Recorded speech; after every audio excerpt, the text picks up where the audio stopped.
Hi everyone, welcome to In Vegas TV. Subscribe to this channel for more videos. Hello everyone, welcome to Newspaper Review on N Vegas TV. My name is Ifelua Olomswa, here at this headlines. Vanguard. Tension as supplementary poll holds in Iyala today. The Punch.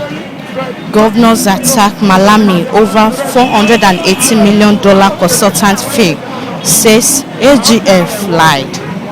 It suggests a special relationship between AGF office and consultants, says NGF. State resources needed for critical development should not be frittered away. That is all on today's headline. Yes, sir. Morning. What is your name? I'm Mr. Tolulope Ayewumihua. What is your take on the attack of governors towards Attorney General of Federation Abubakar Malami over $480 million consultant fee? Yeah, it's expected because the Paris loan agreement, as the case may be, was signed by the government of Nigeria and international consultants who facilitated the release of the funds. And those funds, when they came to Nigeria, they played some roles in our economic growth and aspirations. So now the consultants are demanding for their money, and the agreement is that the money will be deducted from the federation account, which all the states, the local government and the federal government are all signatories or part of, you understand. So Malami's case is that Malami is a lawyer, he's the Attorney General of the Federation that represented the government of the country when the agreement was being signed. And in law, once an agreement has been signed, it is necessary that the parties involved in the agreement must honor the terms of the agreement. Once there is a breach, there are certain penalties that will accrue to that. So Malami is speaking from his position as a lawyer and also the implications for the country's development or country's socio-economic development. Because if Nigeria defaults in making those payments, you understand, the consultants will go to court or file for an arbitration, and at the end of the day, Nigeria will be on the losing end. So I feel the governors have to sit down with the federal government and work out a solution. There's no challenge that does not have a unique solution to it, you understand. Let the government, if it means the consultants will defer the payments for another time where the economic, because of COVID-19, revenue issues and all that, fine. If the consultants insist that they want their money, if it can be paid in installments or whatever agreement can be reached, let them work out an amicable solution. But condemning Malami will not solve the problem, because Malami is a party to the agreement. He signed on behalf of Nigeria, and as a lawyer, he knows the implications in international law. Once you breach an agreement, there are penalties and consequences for it. So the governor should tread softly, work out an amicable resolution, and everybody will make progress on it. So that is my take. If the consultant fee is being paid, how will it affect the economy of each state? Yes, it will affect, it's around $400 million. It's a lot of money. If you convert it to Naira, it's huge. It will affect the state because Nigeria is a civil service country. Almost 80% of our states depend on federal allocation. Only Lagos and a few states can withstand any financial pressure.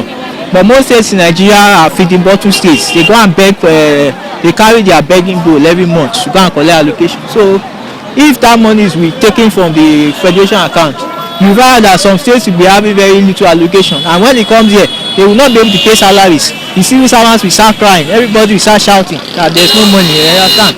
So that is the situation we find ourselves as a country because of the years that we are not being productive. If we are a productive society, this kind of situation, when it arises, we will be able to withstand it. But look at Nigeria today, 36 states and FCT.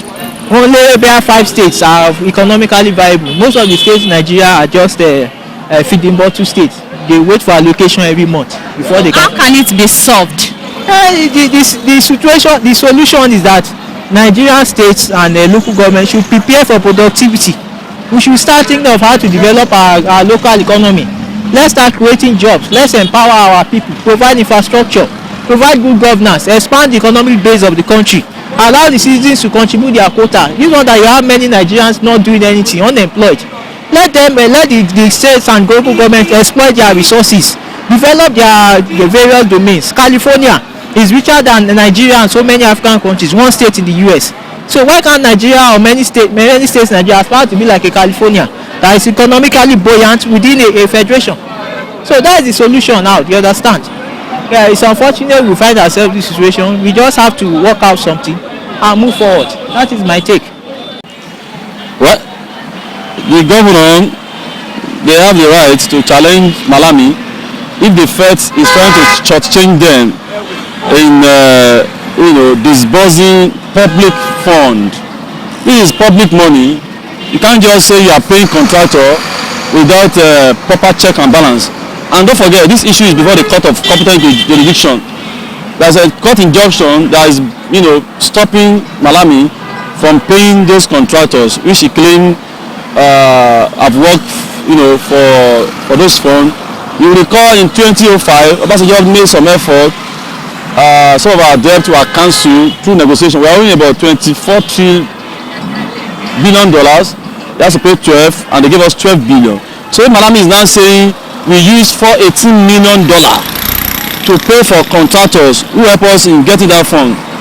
To me, I think there's a lot of questions to be answered. So the governor has a right to challenge him, and I don't see any reason why Malami should be in a hurry. This matter is still, in court of competent jurisdiction. You should allow every litigation process to be concluded before he started paying contractors. So you should wait a little. If he does not have any, primordial or personal interest in the issue, let him allow. This government, this is public money. Can't just squander it. And of course, what is happening presently, that Nigeria is, into a lot of mess, financial crisis, and all manner of things. So let me exercise patience and let every, litigation be settled before paying the contractors. If the consultant fee is being paid, how will it affect the economy of each state? If the contractors are being paid, yes. You know what is $418 million taken out of the Nigerian economy? It's a huge amount of money. It's going to cripple the governors from performing. They won't be able to pay salaries. They won't be able to involve in projects, and that will benefit the masses. It will affect them. Some states have not paid October salary now. I hope you are aware. They've not paid. Some are struggling to pay some percentage because they don't have enough money. So Malami should exercise patience. If he doesn't have personal interest, with the contractor, maybe, I don't know, but he should exercise patience. Let every legal tussle, every legal battle be settled before going ahead, to pay those contractors. That's my view. Attack, because these governments know much about the money. They know the beginning of the money. They know all the process about the money, which the ordinary human being in the country did not know. They know it is free, but the man Malami is denied. But it's not deniable. It is not deniable within among their caucus, because they know about the money. So it is not deniable. They know the beginning. They know the process. They know how the money come in, and they know how the money is being processed and being treated within themselves. Well, I can realize right from the beginning of this government that they want to fight corruption, but I can say categorically, and as a citizen of Nigeria, that this present government is the most corrupt government. They cannot fight any corruption, but they are corrupted. How can a corrupted government fight corruption? They cannot. They know the presidency know about it. Why can't they handle it? They handle unnecessary issue in Nigeria, leaving the real and major issue. I think Abubakar Malami, as the minister for that's Attorney General in charge of the judiciary, I expect him to always be dependent or seek the advice of professionals, because you can't be jack of all trades. You can't be an expert in judicial matters, be an expert in agric, be an expert in commerce, be an expert in finance. It's not possible. You have Minister of Finance there. If he has things that he wants to discuss with those with the government that concerns finance, he should consult the Minister of Finance, and they will give him that answer and that. But it seems, from all indication, just as the fear of the governments, this man has special interests. And our president, Mr. Buhari, is known as Mr. Integrity.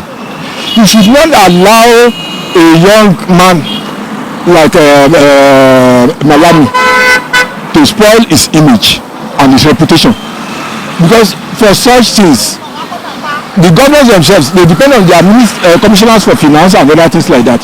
So you should always you cannot be jack of all trades. That's the way I look at it. Every matter he wants to take it up as if he's the expert on it. He should have involved even the Federal Ministry of Finance, and they discuss it together with the governors. But every matter he wants to claim in nation, it's not possible. Okay. If the consultant fee is being paid, how will it affect the economy of each state? If it's being paid, this federal government has borrowed more money than any other government we have at federal level in the past. Go and check it out. During Jonathan's regime, during Obasanjo's regime, this one has borrowed more money, and the payment they say they are paying, they are still paying the past debt, and now their current debt is even more, is going to be more than what they borrowed in the past. So I don't know who is advising them, but what I still feel is we have to see what they are using that money for. But one thing with Nigeria, if I borrow money from bank and I use it to go and start buy dresses, shoes, of what use are they? What does Nigeria need to move forward? The first is we need steady power supply. I'm an electrical engineer, and I can always tell you, as at 1983-84, the federal government, Nigeria was generating between 2,500 and 7,000. Occasionally 7,000, but consistently between 2,500 to about 4,000 or 4,500 up till now, more than 20 years after 1984. And South Africa was generating 25,000 megawatts. I always say it. And now South Africa is generating over 60,000 megawatts. So Nigeria should check itself. And people like Malami, who wants to be jack of all trades, who wants to prove that yes, I'm the Minister of Justice. Before you can do anything in engineering, you have to do this. It's not his field. He should let the professionals, especially the Ministry of Finance, advise him.